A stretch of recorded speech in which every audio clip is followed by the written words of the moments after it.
जब यहोवा सिय्योन से लौटने वालों को लौटा ले आया, तब हम स्वप्न देखने वाले से हो गए। तब हम आनंद से हंसने और जय जयकार करने लगे। तब जाति जाति के बीच में कहा जाता था, यहोवा ने इनके साथ बड़े बड़े काम किए हैं। यहोवा ने हमारे साथ बड़े बड़े काम किए हैं और इसमें हम आनंदित हैं। आइए हम अपने सृजनहार, पालनहार, त्राणकर्ता प्रभु के चरणों में प्रार्थना में अपने आप को नतमस्तक करें। सर्वसामर्थी, पराक्रमी, तेजोमय जीवित प्रभु, हम सब आपकी शरण में आते हैं। धन्यवाद देते हैं इस बहुमूल्य जीवन के लिए और आज के इस पवित्र विश्रामवार के दिन के लिए। प्रेमी पवित्र परमेश्वर पिता, हम धन्यवाद देते हैं आपके पवित्र सहायक के लिए, जो हर पल, हर क्षण और हर एक परिस्थितियों में हम सबों की सहायता, रक्षा और निरंतर अगुवाई करता है। क्षमा के प्रार्थी हैं मन, वचन और कर्म से। आपकी पवित्र आज्ञाओं, आपके पवित्र नाम का हम जाने अनजाने में अनादर कर बैठते हैं। पश्चातापी अंतकरण से परिपूर्ण करते हुए अपनी दिव्य, अपनी पवित्र उपस्थिति में निरंतर बना कर रखिए। हम धन्यवाद देते हैं आपके नाम के हर एक पवित्र कलीसियाओं, संस्थाओं, संगठनों के लिए। Methodist church in India Mumbai regional conference, हमारे स्थानीय गोंदिया कलीसिया के लिए विभिन्न उतार चढ़ाव में आपने हर एक अपने प्रियों की सहायता, रक्षा, अगुवाई की है। प्रेमी पवित्र परमेश्वर पिता, हम सबों को बल और शक्ति से परिपूर्ण कीजिए। आपके द्वारा दिए हुए महान आज्ञा को हम पूरा करने वाले हों। हर एक अंधकार और शैतानी शक्तियों के प्रभाव और बंधनों को यीशु नासरी के सामर्थ्य को एक नाम में हुक्म देते हैं। हर एक बंधनों को आप अपने प्रियों के जीवन में से तोड़ दीजिए। प्रेमी पवित्र परमेश्वर पिता, हम धन्यवाद देते हैं आपने हमें ये अवसर प्रदान किया है, जबकि हम लॉकडाउन में हैं। परंतु प्रेमी पवित्र परमेश्वर पिता, हम ऑनलाइन के द्वारा आपके प्रियों के साथ संगत बनाए हुए हैं। अपने हर एक प्रियों को आशीर्वादित कीजिए, जहाँ कहीं विभिन्न स्थान अपने निवास स्थान क्षेत्रों में हैं। हर एक पर अपने अनुग्रह, अपनी करुणा की दृष्टि निरंतर बना के रखिए और हम में से हर एक को ये वर प्रदान कीजिए कि हम आपकी आराधना आत्मा सच्चाई से परिपूर्ण होकर करें, जो आपकी पवित्र दृष्टि में ग्रहण योग्य है। आज की संपूर्ण आराधना को हम आपके सामर्थ्य, आपके पवित्र हाथों में सुपुर्द करते हैं। हमारी इच्छा नहीं, परंतु आप ही की पवित्र इच्छा को हम सब एकजुट और एक मन होते हुए अपने व्यक्तिगत, अपने पारिवारिक और कलीसियाई जीवन में निरंतर पूरा करते रहें। ऐसी अलौकिक शक्ति और विश्वास से आप हम में से हर एक को बहुत रूप से परिपूर्ण कीजिए। ये प्रार्थना हम अपने एक पिता, पुत्र, पवित्र आत्मा के नाम में होकर मांगते हैं। सुनिए और ग्रहण कीजिए दया के सागर। आमीन। आज की पवित्र आराधना में आप सबों का प्रभु यीशु के पवित्र नाम में हार्दिक स्वागत और अभिनंदन करते हैं और प्रभु की स्तुति और प्रशंसा करते हुए हम अपनी गीत की पुस्तक में से गीत नंबर 320, पेज नंबर 114 बोल इस प्रकार से हैं, यीशु आ घर दिल में तू बना।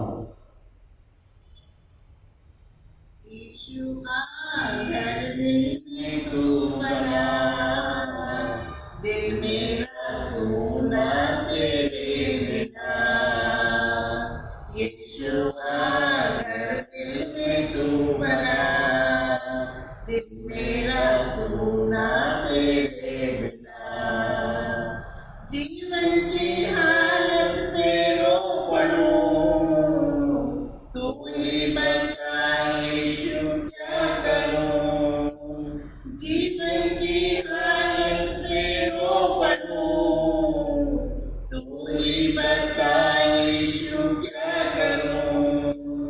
दुनिया की खुशियां गम से भरी, धोखा ही धोखा है हर कहीं।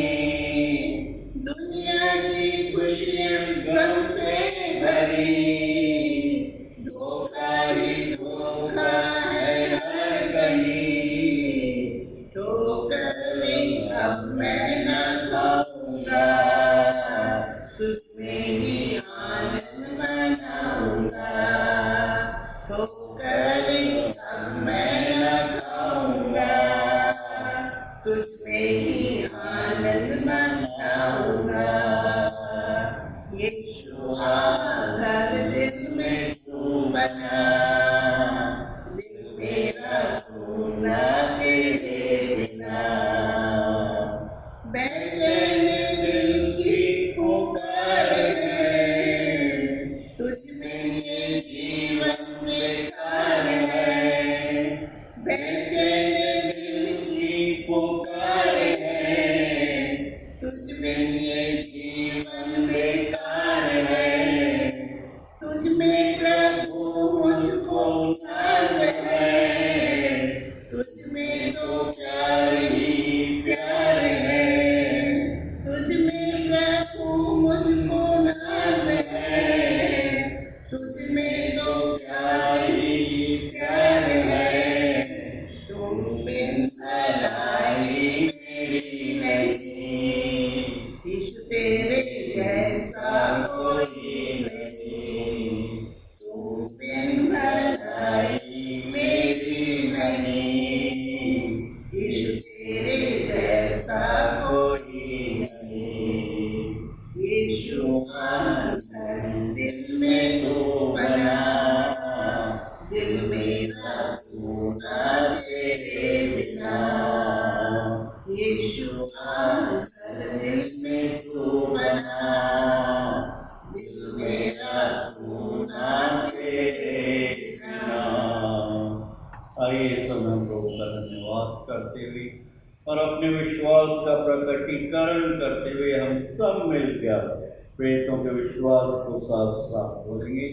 मैं विश्वास करता हूँ सर्वशक्तिमान पिता पर, जो स्वर्ग और पृथ्वी का सृजनहार है, और उसके इकलौते पुत्र हमारे प्रभु यीशु मसीह पर, जो पवित्र आत्मा से बेदारी होकर मरियम नाम कुंवारी से उत्पन्न हुआ, पैंतुस पिलातुस के राज में दुख उठाया, क्रूस पर चढ़ाया गया, मर गया और गाड़ा गया, तीसरे दिन मृतकों में से जी उठा, स्वर्ग पर चढ़ गया और सर्वशक्तिमान ईश्वर पिता के दाहिने हाथ जा बैठा, जहाँ से वो जीवतों और मृतकों का न्याय करने को फिर आएगा। मैं विश्वास करता हूँ पवित्र आत्मा पर, प्रचलित पवित्र कलीसिया पर, पवित्र लोगों की संगति, पापों की क्षमा, देह के जी उठने और अनंत जीवन पर। आमीन। आइए इस समय हम प्रभु का धन्यवाद देते हुए आज के इस पवित्र सोमवार के दिन के लिए प्रभु परमेश्वर ने जो पवित्र मन्ना वचन हम सबों के आत्मिक जीवन के उत्थान के लिए रख छोड़ा है, वो नए नियम में से इब्रानियों की पत्री उसका 5वां अध्याय 7 पद से लेकर 10 पद तक में पाया जाता है। बड़ा महायाजक और मैं अनुरोध कर रहा हूँ पास्टर मामून गहरी से पवित्र वचनों को हम सबों के लिए पढ़ें।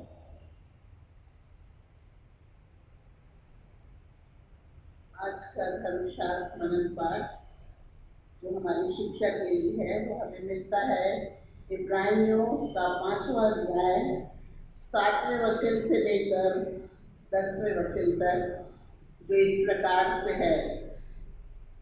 यीशु ने अपनी देह में रहने के दिनों में ऊंचे शब्द से पुकार पुकार कर और आंसू बहा बहा कर उससे जो उसको मृत्यु से बचा सकता था प्रार्थनाएं और विनती की और भक्ति के कारण उसकी सुनी गई।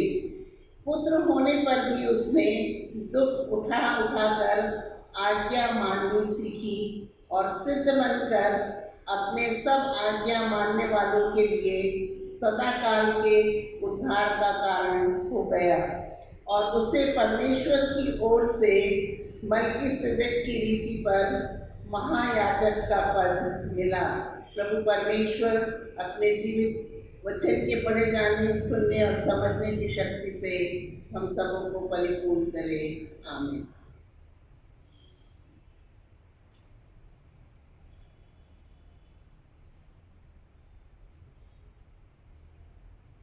आइए, इससे पहले हम प्रभु के वचनों पर कुछ क्षणों के लिए ध्यान मनन करें।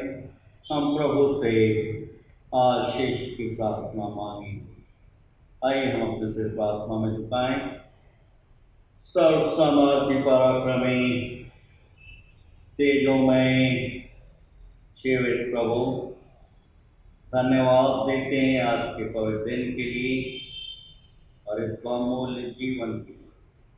और आज जबकि हम सब कुछ क्षणों के लिए ऑनलाइन के माध्यम से आपके पवित्र वचनों पर ध्यान और मनन करने वाले हैं, अपने हर एक विश्वासियों को प्रेमी पवित्र परमेश्वर पिता हमारे मनों की एकाग्रता से परिपूर्ण कीजिए कि हम सबों का ध्यान और मनन आपकी पवित्र दृष्टि में ग्रहण योग्य हो, क्योंकि आप ही हमारे दृढ़ गढ़, बल और चट्टान है। एक प्रार्थना हम अपने प्रिय पिता पुत्र और पवित्र आत्मा के नाम में होकर मांगते हैं।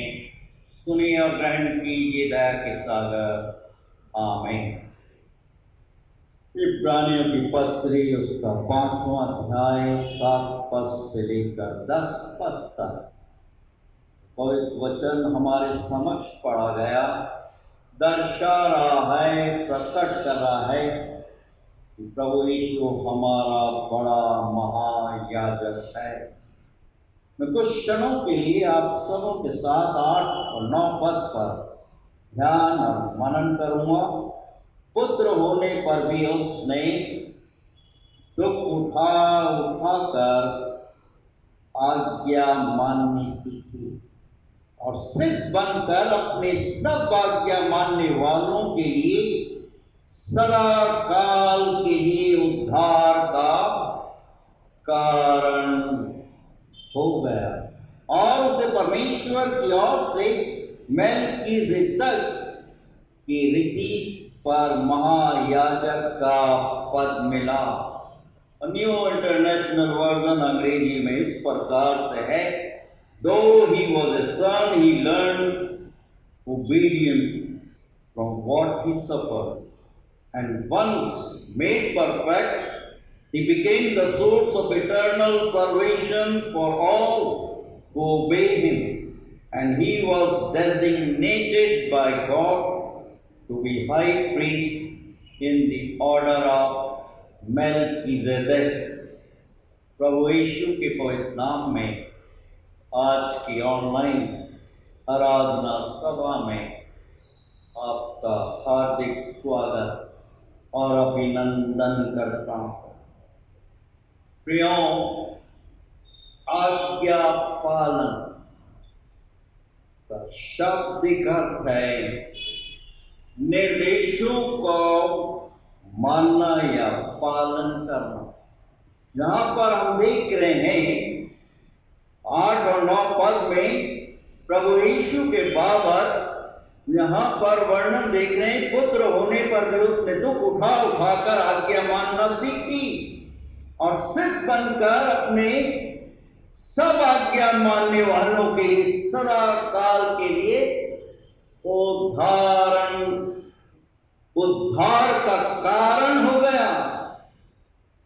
आज्ञा पालन का अर्थ है निर्देशों को मानना और इसमें रहकर काम करना जो आज्ञा दी गई है, आज्ञा पालन करने वाला पूछता नहीं है या किसी प्रकार का संदेह नहीं करता, परंतु उसे कारगर रूप से कार्यान्वित करता है, उसे पर अमल करता है। प्रभु का वचन हमें स्मरण दिला रहा है, स्वयं प्रभु यीशु मसीह आमंत्रित करते हुए प्रेरित कर रहे हैं। पहले यूहन्ना की पत्री उसके 5वें अध्याय और 3 पद में परमेश्वर से प्रेम रखना यह है कि हम उसकी आज्ञाओं को माने, और उसकी आज्ञाएं कठिन नहीं है। प्रियों, आज्ञा पालन के पीछे प्रेरणादायक शक्ति है प्रभु की, जो हमें प्रेरित करती हैं, और वो है प्रभु परमेश्वर की इच्छा को पूरा करना। इब्रानियों की पत्री उसके 11वें अध्याय और उसके 8वें पद में हम विश्वास के बाबत देखते हैं किस प्रकार से विश्वास का पिता मां जब उसे आज्ञा मिलती है विश्वास को अपने हृदय में सजोकर एक अनजान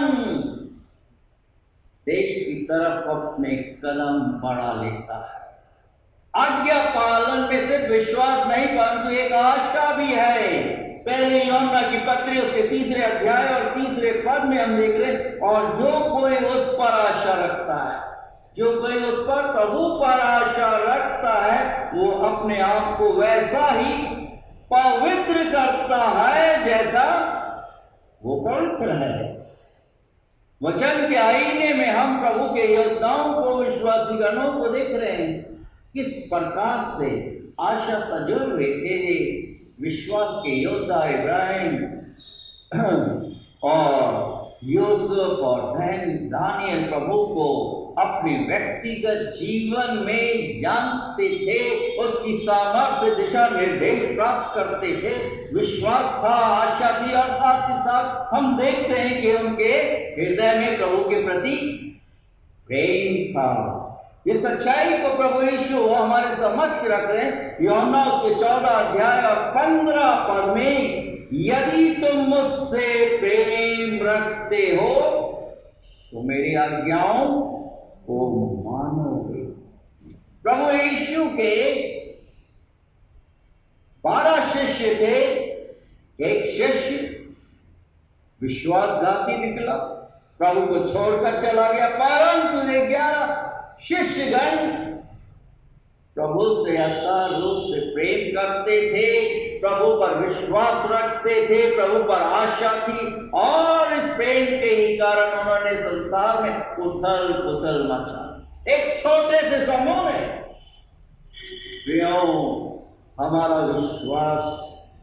हमारा विश्वास परमेश्वर की इच्छा को पूरा करने और प्रभु की आज्ञा पर निर्भर करता है। एक दूसरे से जुड़े हुए हैं। हमारा विश्वास प्रभु की आज्ञा और उसकी इच्छा पर निर्भर करता है। जैसा हम देख रहे हैं इब्रानियों की पत्री उसके 5वें अध्याय और 9वें पद में, 8वें और 9वें पद में, कि पुत्र होने पर भी उसने दुख उठाकर आज्ञा माननी सीखी। वो आज्ञाकारिता का प्रकटीकरण कर रहे हैं अपने स्वर्गीय पिता के प्रति, और सिद्ध बनकर अपने सब आज्ञा मानने वालों के लिए सदा काल हमेशा के लिए उद्धार का कारण हो गया। प्रियों, हर एक विश्वासी को अपने व्यक्तिगत जीवन में हम देखते हैं प्रभु ने एक विशेष योजना हर एक अपने विश्वासी के जीवन में सजो कर रखी। और प्रियों, हमारे जीवन का सबसे बड़ा उद्देश्य यह ही निश्चित करना है कि परमेश्वर की इच्छा हमारे व्यक्तिगत जीवन में क्या है। हमें निश्चित करनी है, हमें विचार करना है कि प्रभु परमेश्वर की पवित्र इच्छा मेरे जीवन में क्या है, और फिर उसकी इच्छा को पूरा करने के लिए कार्य करना है। हमें अपने कदम बढ़ाने और प्रियो उसके लिए कीमत अदा करनी पड़ेगी। वी हैव टू पे द प्राइस। प्रभु की इच्छा को जानना है कि वो क्या है, तो उसके लिए सर्वप्रथम व्यक्ति विशेष को क्या करना है? प्रभु यीशु को अपने व्यक्तिगत जीवन में जानना है। हम अपने आप में तब तक नहीं जान सकते तब तक वे न जान लें कि हम किसके हैं। हम किसके हैं? यूहन्ना रचित सुसमाचार की पुस्तक उसके पहले अध्याय और 12वें पद में हम देख रहे कि जितनों ने उस पर विश्वास किया उन्हें अपनी संतान होने का अधिकार प्रदान किया। हम जब उसके हैं तो हम व्यक्तिगत रूप से क्या करेंगे? उसके प्रभुत्व को स्वीकार करते हैं और उसके प्रति एक समर्पित जीवन व्यतीत करते हैं। उतना ही अधिक हम उसके वचन क्या आज्ञा पालन करेंगे और उसका पवित्र आत्मा क्या करेगा? हमें दिशा निर्देश प्रदान करेगा, हमारी अगुवाई करेगा। जब हम व्यक्तिगत रूप से उसे जान लेंगे और प्रियो अपने जीवन को उसके पवित्र हाथों में सुपुर्द कर देंगे तो हम उसके वचन के द्वारा उसकी आज्ञा का पालन करेंगे और पवित्र आत्मा दिशा निर्देश प्रदान करेगा। और यही कारण है वचन हमें स्मरण दिला रहा है। नीति वचन की पुस्तक उसका 3 अध्याय 5 और 6 पद प्रभु हमें स्मरण दिला रहे हैं, आश्वस्त करें कि तू अपनी समझ का सहारा मत लेना वरन संपूर्ण मन से प्रभु परमेश्वर पर भरोसा रखना और उसी को स्मरण करके सब काम करना, तब वो तेरे लिए सीधा मार्ग निकालेगा। जब हम उसकी आज्ञा का पालन करेंगे, एक समर्पित जीवन व्यतीत करेंगे, उसे व्यक्तिगत रूप से जानते हुए, तो वो हमारे लिए सीधा मार्ग निकालेगा। सब तेरे मेरे मार्ग, तेरे मेरे कार्य अपने आप समाप्त हो जाएंगे। हमारा उद्धार हमारे प्रभु परमेश्वर की आज्ञा मानने पर ही निर्भर है।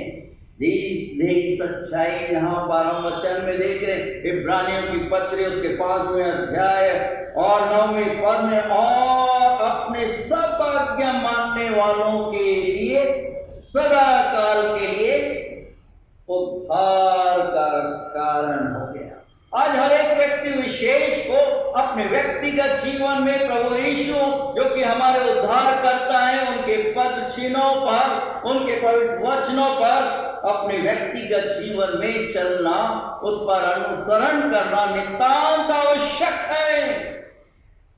साथ ही साथ प्रभु यीशु एक चेतावनी दे रहे हैं, एक वार्निंग दे रहे हैं, एक खतरनाक घोषणा है।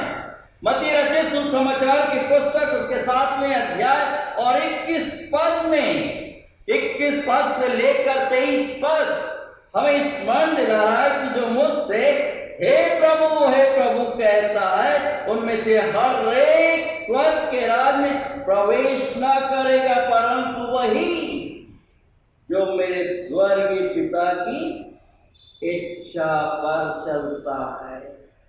आज आपने देखा होगा कि बहुत सारे लोग हमारे समाज में प्रभु प्रभु तो बोलते हैं, जय यीशु बोलते हैं, जय यीशु के घोष के नारे बोलते हैं, घोषणा करते हैं, परंतु सिर्फ फोटो से। प्रभु क्या बोल रहे हैं? ऐसे लोग स्वर्ग के राज में प्रवेश नहीं करने पाएंगे। 7वें अध्याय में प्रभु यीशु बोल रहे हैं कि मैं उनको इस स्पष्ट रूप से बोलूं कि मैं तुम्हें जानता ही नहीं, वो तो दुहाई देंगे प्रभु हमने आपके नाम से लेके ये काम किए, हमने दुष्ट आत्माओं को निकाला है, आश्चर्य कर्म किए, परंतु प्रभु यीशु वो बोले कि मैं तुम्हें जानता ही नहीं, क्योंकि तुमने मेरी इच्छा को पूरा ही नहीं किया। और इसी सच्चाई को प्रेरित यूहन्ना अपने पत्री, पहले यूहन्ना की पत्री और उसके 4 अध्याय और पहले पद में हमें स्मरण दिला रहे हैं, हे प्रियो, आज हम में से हर एक को स्मरण दिला रहे हैं कि हे प्रियो, हर एक आत्मा की प्रतीति न करो, हर एक मनुष्यों पर विश्वास मत करो।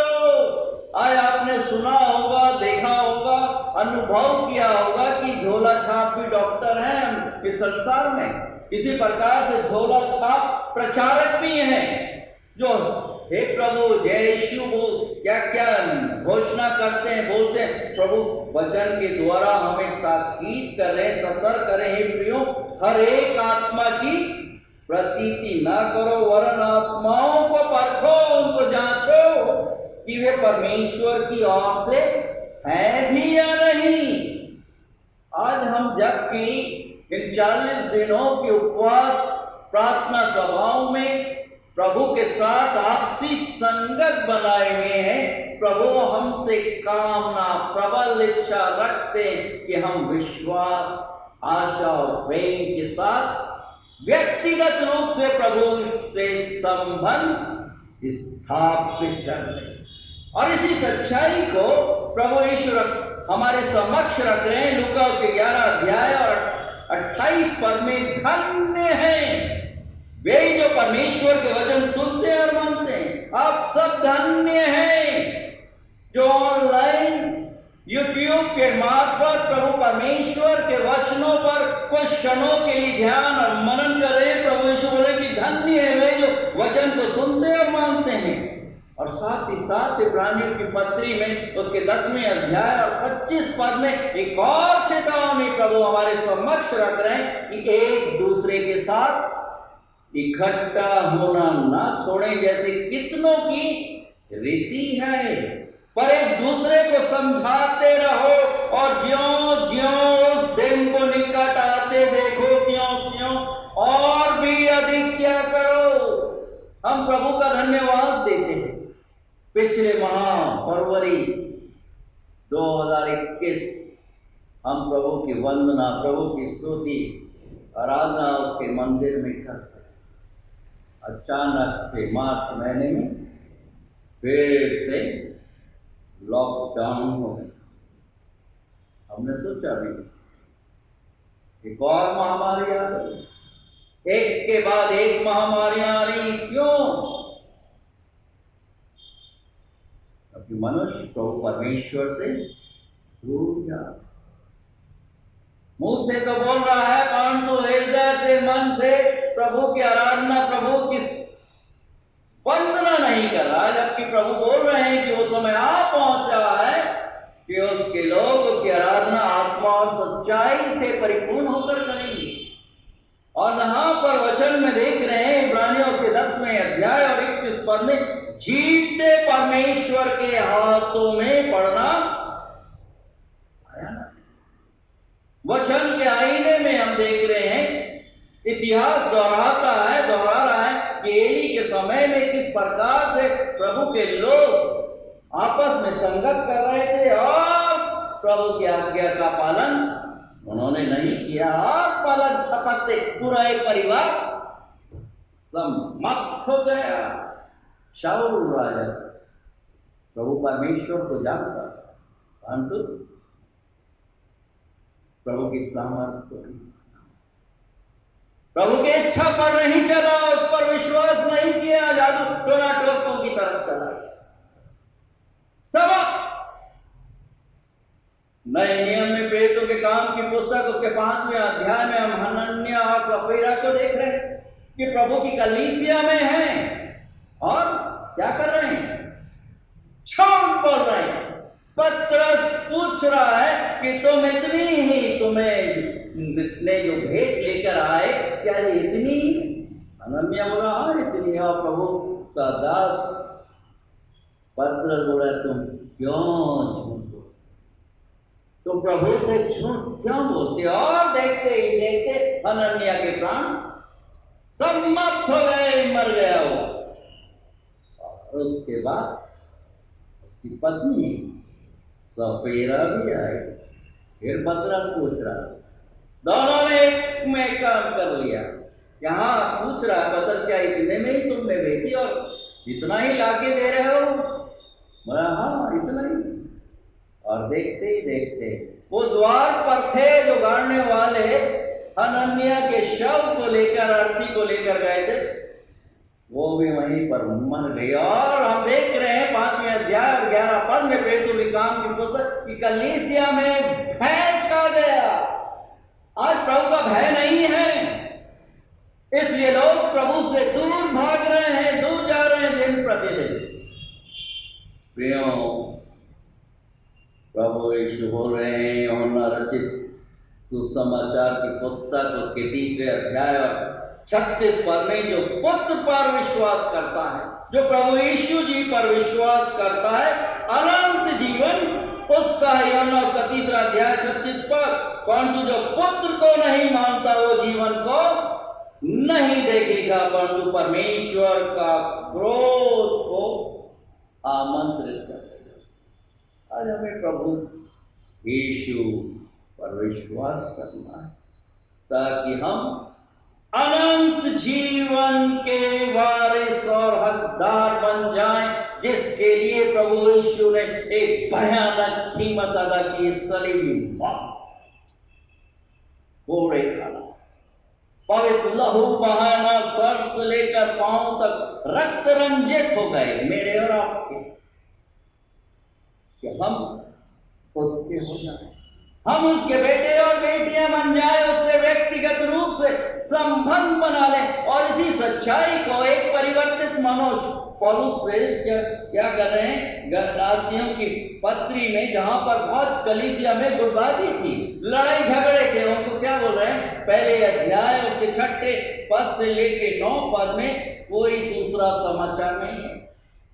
झूठे उपदेशक प्रचारक, आज भी हम देख रहे हैं झूठे उपदेशक और प्रचारक छोले छाप खड़े हुए हैं, सेल्फ अपॉइंटेड बिशप बने हुए, सेल्फ अपॉइंटेड पास्टर बने, सेल्फ अपॉइंटेड प्रचारक बने हुए, और सीधे साधे लोगों को गुमराह कर रहे हैं। और लोग भेड़ के रूप में, क्या बोलते हैं उसको, भेड़ चाल में चले लगे, एक के पीछे से भेड़ें चलती हैं एक दूसरे के पीछे। और यहाँ पर हम देख रहे हैं पहले अध्याय में गलातियों की पत्री, उसके 6 अध्याय में कोई दूसरा सुसमाचार नहीं। मुझे आश्चर्य होता है कि जिसने तुम्हें मसीह के अनुग्रह में बुलाया है, उससे तुम इतनी जल्दी फिर गए मतलब भटक गए, और ही प्रकार के सुसमाचार की ओर झुकने लगे हो, और ही सुसमाचार सुन रहे हो, परंतु वो दूसरा सुसमाचार है ही नहीं। पर बात यह है कि कितने ऐसे हैं जो तुम्हें घबरा देते हैं और मसीह के सुसमाचार को बिगाड़ना चाहते हैं। उस समय गलातियों की कलीसिया में हो रहा था, गुटबाजियां थी, लड़ाई झगड़े फसाद थे। और यहाँ 8वें पद में देख रहे हैं पहले अध्याय में, परंतु यदि हम या स्वर्ग से कोई दूत भी उस सुसमाचार को छोड़ जो हमने तुमको सुनाए, कोई और सुसमाचार तुम्हें सुनाए, तो सुनाने वाला श्रापित है। और जैसा हम पहले कह चुके हैं, वैसे ही मैं अब फिर कहता हूं कि उस सुसमाचार को छोड़ जिसे तुमने ग्रहण किया, यदि कोई और सुसमाचार सुनाता, वो श्रापित है। जिसने अपने जीवन में प्रभु पर विश्वास ही नहीं किया, जिसके जीवन में प्रभु के प्रति कोई आशा नहीं है, प्रभु के प्रति प्रेम ही नहीं है, सिर्फ झगड़े फसाद लड़ाई कर रहे हैं, गुटबाजी आज भी हम देख रहे हैं। वर्तमान बहुत सी कलीसियाओं में कुछ इस प्रकार से घटित होता हुआ हम देख रहे हैं। और इसी सच्चाई को कुरिन्थ की कलीसिया में भी, जो नैतिक स्तर से बहुत ज्यादा गिर चुकी थी, पहले कुरिन्थियों की पत्री उसके 3 अध्याय और उसके 10 और 11 पद में हम देख रहे हैं कि ये परिवर्तित मनुष्य आज हमें आगाह कर रहे हैं कि परमेश्वर के उस अनुग्रह के अनुसार जो मुझे दिया गया है, मैंने बुद्धिमान राजमिस्त्री के समान नींव डाली और दूसरा उस पर रखता है, परंतु हर एक मनुष्य चौकस रहे कि वो उस पर कैसा रखता है, क्योंकि उस नींव को छोड़ जो पड़ी है वो यीशु मसीह है, कोई दूसरा नींव डाल ही नहीं सकता। इस कलीसिया कि प्रभु ने एक बहुत बड़ी कीमत अदा की।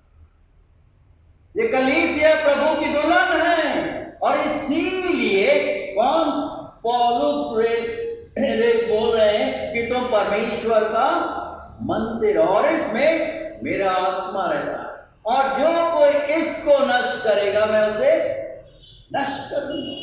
कलीसिया का निर्माण व्यक्ति विशेष मनुष्यों के द्वारा होता है। वचन बहुत सहज है, स्पष्ट है। जीवते परमेश्वर के हाथों में पड़ना भयानक है। पहले यूहन्ना की पत्री उसका 2 अध्याय और 17 पद, संसार और उसकी अभिलाषाएं, मनोकामनाएं, इच्छा दोनों मिटते जाते, परंतु जो प्रभु परमेश्वर की इच्छा पर चलता है वो हमेशा बना रहेगा। आज मैं प्रभु परमेश्वर का धन्यवाद देना इस बहुमूल्य जीवन के लिए जो प्रभु ने मुझे और आप सबों को प्रदान किया, और स्मरण दिला रहे हैं कि यीशु ने अपनी देह में रहने के दिनों में ऊंचे शब्द से पुकार कर और आंसू बहाकर उससे जो उसको मृत्यु से बचा सकता था प्रार्थना की, और उसकी प्रार्थना सुनी गई और भक्ति के कारण, विश्वास के कारण जो संबंध उसने अपने स्वर्ग के पिता के साथ बना कर रखा था, जो आशा थी, जो प्रेम था, अगाध इंटीमेट प्रेम था, प्रभु स्वर्गीय पिता ने उसकी प्रार्थना सुना। पुत्र होने पर भी उसने दुख उठा कर आज्ञा मानने सीखी। आज यही उद्धारकर्ता हमें इन उपवास कालीन प्रार्थना सभा में, जबकि हम प्रभु यीशु मसीह के दुख और मरण में सहभागी हो रहे हैं, कि उनकी पुनरुत्थान की सामर्थ को प्राप्त करें। 9वां पद हमें स्मरण दिला रहा है, और सिद्ध बन गया जब उन्होंने दुख उठाया, आज्ञा का पालन किया और सिद्ध बनकर अपने सब आज्ञा मानने वालों के लिए सदा काल के लिए उद्धार का कारण हो गया। 10वां पद, उसे परमेश्वर की ओर से मेल्कीसेदेक की रीति पर महायाजक का पद मिला। आज हमें प्रभु परमेश्वर ने अपनी पवित्र कलीसिया में, हमारे परिवार में रखा। अपनी महान योजना के अंतर्गत हम अचानक एक्सीडेंटली नहीं आ गए। समाप्त करूंगा। 3 मित्र आपस में बैठे हुए थे और बैठक करते हुए तीनों बात कर रहे थे अपनी परेशानियों को लेकर, जिसका वो सामना कर रहे थे। एक मनुष्य बोलता है कि जब मेरे पास परेशानियां आती हैं और बोझ से मैं एकदम टूटने लगता हूं, तो मैं अपने वायलिन को लेता हूं और वायलिन को, उस वाद्य यंत्र को मैं बजाता हूँ। उसको बजाते हुए इतना मशगूल हो जाता हूँ, मेरी उंगलियां से वो थिरकने लगती हैं उस वाद्य यंत्र पर, कि मैं अपने सब बोझ को, अपने दुख और परेशानी को भूल जाता हूँ। दूसरा मनुष्य बोलता है कि मैं जब परेशानियां मेरे अंदर आती हैं, मैं जिसका मैं सामना करता हूँ, तो मेरे लिए सबसे अच्छा जो साधन है, मैं शराब पीता हूँ। हाँ, मैं शराब पीता हूँ और इतना पीता हूँ कि मैं बेहोश हो जाता हूँ, मैं अपने आप में ही नहीं रहता। तीसरा मनुष्य बोलता है कि जब परेशानी और मुसीबत आती है, तो मैं अपने उद्धारकर्ता प्रभु के चरणों में अपने आप को नतमस्तक कर देता हूँ, अपने आप को घुटने पर प्रभु के चरणों में समर्पित कर देता हूँ और अपने हर एक बोझों को, अपनी व्यथाओं को आंसू बहा बहा कर, जैसे उद्धारकर्ता प्रभु यीशु ने पुकार पुकार कर और आंसू बहा बहा कर अपने स्वर्गीय पिता से प्रार्थना की, मैं अपने हर एक बोझों को उंडेल देता हूँ और उसके बाद मैं वो शांति की अनुभूति करता हूँ जिसका मैं बयान ही नहीं कर सकता। वो अद्भुत है। वचन के आईने में हम देख रहे हैं ढेर सारे ऐसे योद्धा हैं, हन्ना से लेकर, एस्तर से लेकर, डैनियल से लेकर, यूसुफ से, मूसा से, किस प्रकार से ये प्रभु पर विश्वास रखते थे अगाध रूप से, और प्रभु परमेश्वर इनकी सुनता था। पौलुस, सिलास, पतरस, यूहन्ना इनकी सुनता था।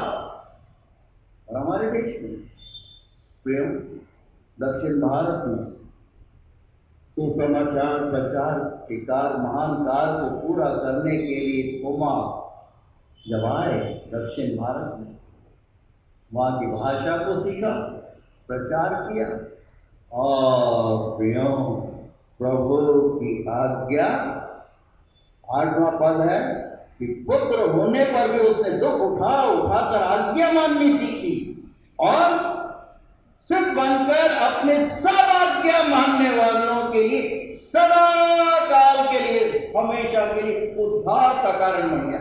आज आप दक्षिण भारत में जाएंगे तो असंख्य आप रोडों को देखेंगे, चर्चिस को देखेंगे जो थोमा के नाम से हैं, यूसुफ के नाम से हैं, मरियम, बिब्लिकल कैरेक्टर्स के नाम पर है। क्या कहा? गोरी चमड़ी वाले नहीं लाए सुसमाचार, परंतु प्रभु यीशु का शिष्य जो थोमा था, जो कभी अविश्वासी था, जब अपने व्यक्तिगत जीवन में वो प्रभु को जान लेता है, व्यक्तिगत रूप से संबंध स्थापित कर लेता है, वो आज्ञा मानता। उसके लिए एक कीमत अदा, आप जानते हैं, अंतिम जब वो श्वास, जब उसको वध किया जा रहा था, शहीद किया जा रहा था, वहां के लोग क्या कर रहे थे? हाले लेकर उसको वध कर दिया, उसको मार। पर वो जानता था कि उसके लिए वो बड़ा फल। धन्य है वे जो प्रभु के नाम के कारण सताए जाते हैं, क्योंकि स्वर्ग में ऐसों के लिए बड़ा प्रतिफल। ढेर सारे ऐसे उदाहरण हैं जिन्हें आरे से छीन दिया गया, जिन्हें उबलते हुए तेल के कढ़ाई में डाल दिया गया, क्योंकि वो जानते थे ये आज्ञा पालन करने के द्वारा प्रभु परमेश्वर उनको बड़ा प्रतिफल प्रदान करे। प्रिय भजनकार हमें स्मरण दिला रहे हैं और आश्वस्त कर रहे हैं, प्रेरित कर रहे हैं कि प्रभु आप यौन भजन संहिता उसके 16वें अध्याय और 11 पद में कि आप मुझे जीवन का रास्ता दिखाते हैं और आपके निकट आनंद के भरपूरी। आपके पास जब मैं आता हूं तो आप आनंद से मुझे भरपूर करते हैं और अपने राइट हैंड से, अपने दाहिने हाथ से मुझे, आपके दाहिने हाथ में सुख सर्वदा। जब आपका दाहिना हाथ मेरे ऊपर रहता है, मेरे परिवार पर रहता है, मेरे बच्चों पर रहता है, ना कि पोतों पर रहता है, तो सुख सर्वदा कि मैं अनुभूति करता हूँ। और यही कारण है कि प्रभु यीशु जी बोल रहे हैं, समाप्त कर रहे हैं ना उसके 8वें अध्याय और 31 पद में, यदि तुम मेरे वचन में बने रहोगे। प्रभु यीशु क्या बोल रहे हैं? यदि तुम मेरे वचन में बने रहोगे तो सचमुच तुम मेरे चेले ठहरोगे। आज हमें पूछना अपने मन से, क्या मैं सच में प्रभु का चेला हूँ, डिसाइपल हूँ? और इसी अध्याय में 8वें अध्याय में 32वें पद में प्रभु यीशु बोले, तुम सत्य को जानोगे और सत्य तुम्हें स्वतंत्र करेगा।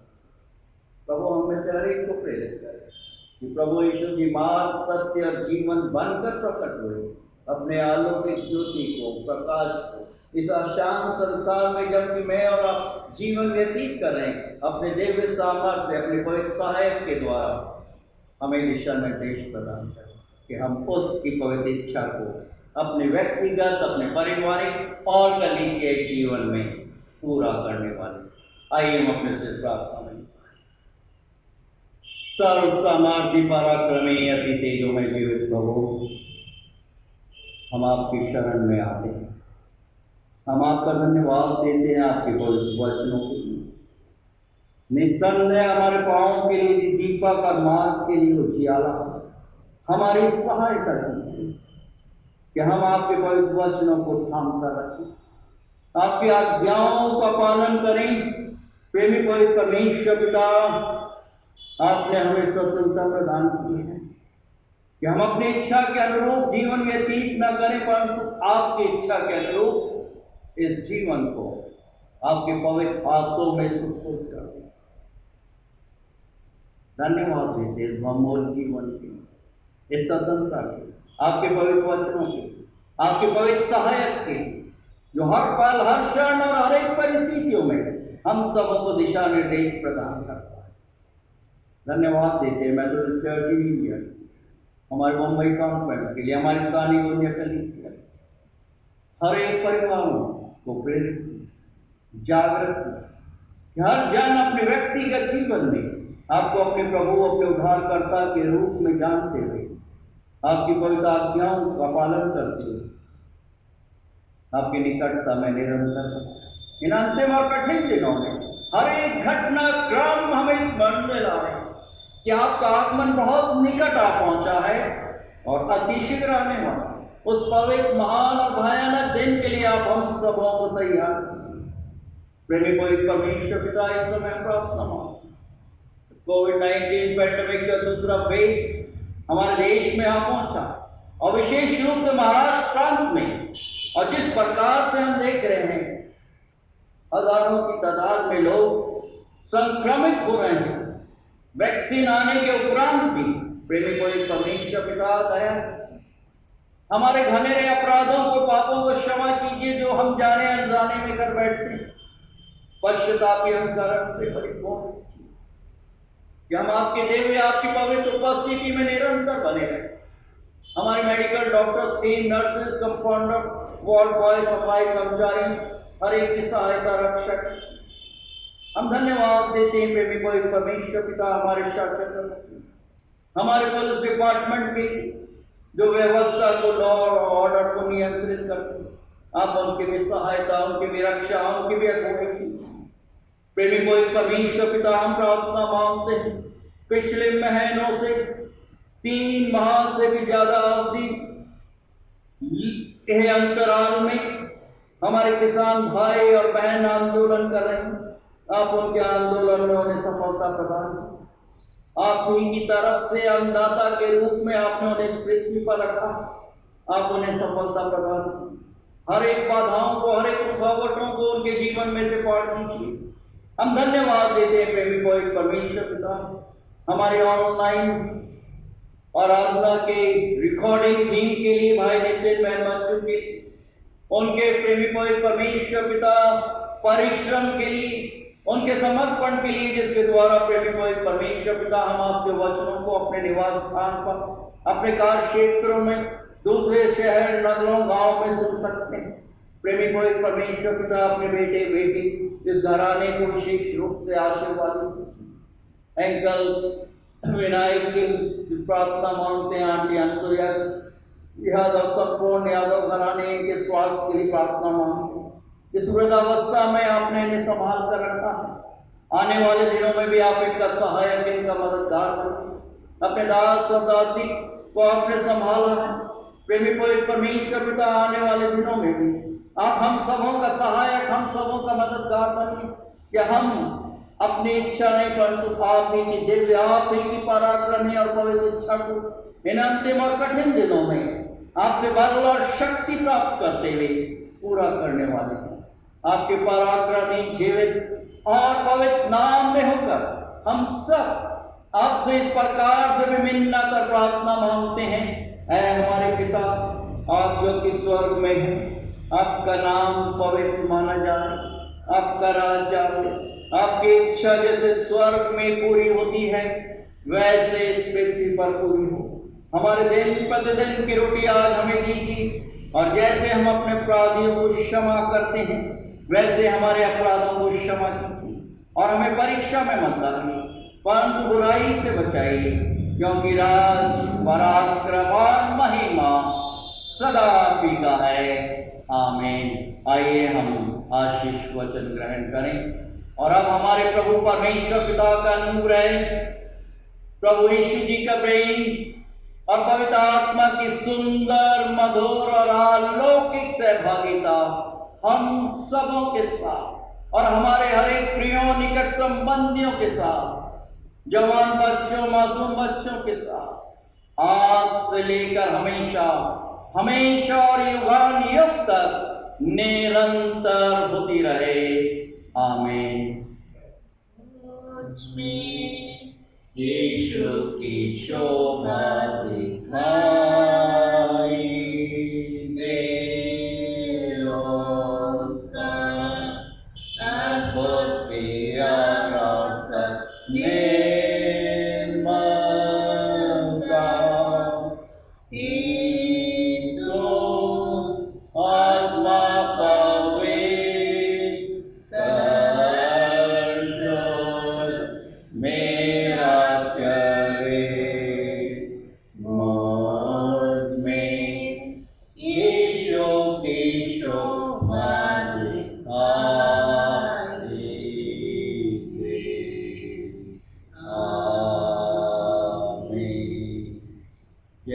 Praise the Lord. God bless you all.